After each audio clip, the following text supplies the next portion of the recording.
श्री गणेशाय नमः। श्री गोपीजनवल्लभाय नमः।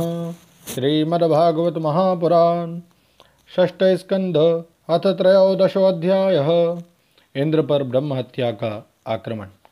श्री सुखदेव जी कहते हैं, महादानी परीक्षित, वृत्रासुर की मृत्यु से इंद्र के अतिरिक्त तीनों लोक और लोकपाल तत्क्षण परम प्रसन्न हो गए।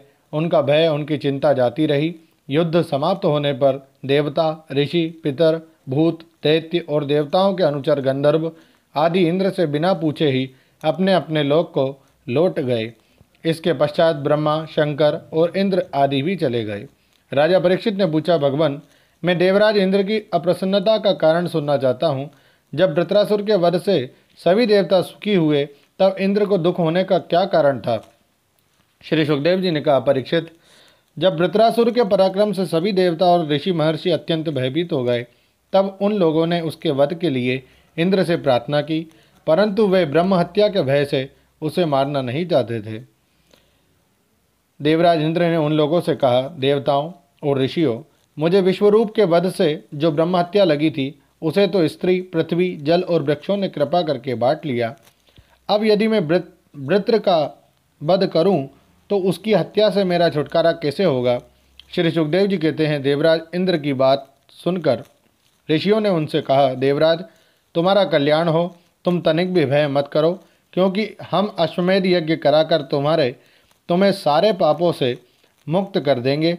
अश्वमेध यज्ञ के द्वारा सबके अंतर्यामी सर्वशक्तिमान परमात्मा नारायण देव की आराधना करके तुम संपूर्ण जगत का वध करने के पाप से भी मुक्त हो सकोगे।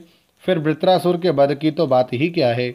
देवराज, भगवान के नाम कीर्तन मात्र से ही ब्राह्मण, पिता, गौ, माता, आचार्य आदि की हत्या करने वाले महापापी, कुत्ते का मांस खाने वाले चांडाल और कसाई भी शुद्ध हो जाते हैं।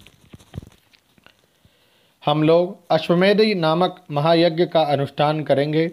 उसके द्वारा श्रद्धापूर्वक भगवान की आराधना करके तुम ब्रह्म पर्यंत समस्त चराचर जगत की हत्या के भी पाप से लिप्त नहीं होगे। फिर इस दुष्ट को दंड देने के पाप से छूटने की तो बात ही क्या है। श्री सुखदेव जी कहते हैं, परीक्षित, इस प्रकार ब्राह्मणों से प्रेरणा प्राप्त करके देवराज इंद्र ने वृत्रासुर का वध किया था। अब उसके मारे जाने पर ब्रह्महत्या इंद्र के पास आई। उसके कारण इंद्र को बड़ा क्लेश, बड़ी जलन सहनी पड़ी। उन्हें एक क्षण के लिए भी चैन नहीं पड़ता था। सच है, जब किसी संकोची सज्जन पर कलंक लग जाता है, तब उसके धैर्य आदि गुण भी उसे सुखी नहीं कर पाते। देवराज इंद्र ने देखा कि ब्रह्महत्या साक्षात चांडाली के समान उनके पीछे पीछे दौड़ी आ रही है। बुढ़ापे के कारण उसके सारे अंग काँप रहे हैं और क्षय रोग उसे सता रहा है। उसके सारे वस्त्र खून से लथपथ हो रहे हैं। वह अपने सफ़ेद सफ़ेद बालों को बिखेरे ठहर जा इस प्रकार चिल्लाती आ रही है। उसके श्वास के साथ मछली की सी दुर्गंध आ रही है, जिसके कारण मार्ग भी दूषित होता जा रहा है।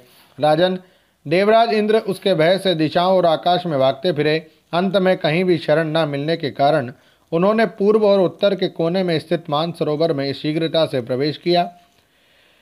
देवराज इंद्र मानसरोवर के कमलनाल के तंतुओं में 1000 वर्षों तक छिपकर निवास करते रहे और सोचते रहे कि ब्रह्महत्या से मेरा छुटकारा कैसे होगा।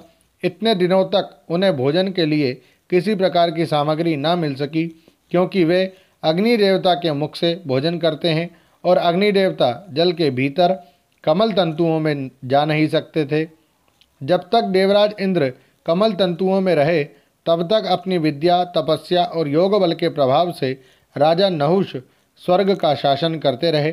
परंतु जब उन्होंने संपत्ति और ऐश्वर्य के मद से अंधे होकर इंद्र पत्नी शची के साथ अनाचार करना चाहा, तब शची ने उनसे ऋषियों का अपराध करवाकर उन्हें शाप दिला दिया, जिससे वे सांप हो गए। तदनंतर जब सत्य के परम पोषक भगवान का ध्यान करने से इंद्र के पाप नष्ट प्राय हो गए, तब ब्राह्मणों के बुलवाने पर वे पुनः स्वर्गलोक में गए। कमल वन विहारिणी विष्णु पत्नी लक्ष्मी जी इंद्र की रक्षा कर रही थी और पूर्वोत्तर दिशा के अधिपति रुद्र ने पाप को पहले ही निस्तेज कर दिया था, जिससे वह इंद्र पर आक्रमण नहीं कर सका। परीक्षित, इंद्र के स्वर्ग में आ जाने पर ब्रह्मर्षियों ने वहां आकर भगवान की आराधना के लिए इंद्र को अश्वमेध यज्ञ की दीक्षा दी। उनसे अश्वमेध यज्ञ कराया। जब वेदवादी ऋषियों ने उनसे अश्वमेध यज्ञ कराया तथा देवराज इंद्र ने उस यज्ञ के द्वारा सर्वदेव स्वरूप पुरुषोत्तम भगवान की आराधना की। तब भगवान की आराधना के प्रभाव से वृत्रासुर के वध की वह बहुत बड़ी पाप राशि इस प्रकार भस्म हो गई जैसे सूर्योदय से कोहरे का नाश हो जाता हो। जब मरीचि आदि मुनीश्वरों ने उनसे विधिपूर्वक अश्वमेध यज्ञ कराया तब उसके द्वारा सनातन पुरुष यज्ञपति भगवान की आराधना करके इंद्र सब पापों से छूट गए और पूर्ववत फिर पूजनीय हो गए। परीक्षित, इस श्रेष्ठ आख्यान में इंद्र की विजय, उनकी पापों से मुक्ति और भगवान के प्यारे भक्त वृत्रासुर का वर्णन हुआ है।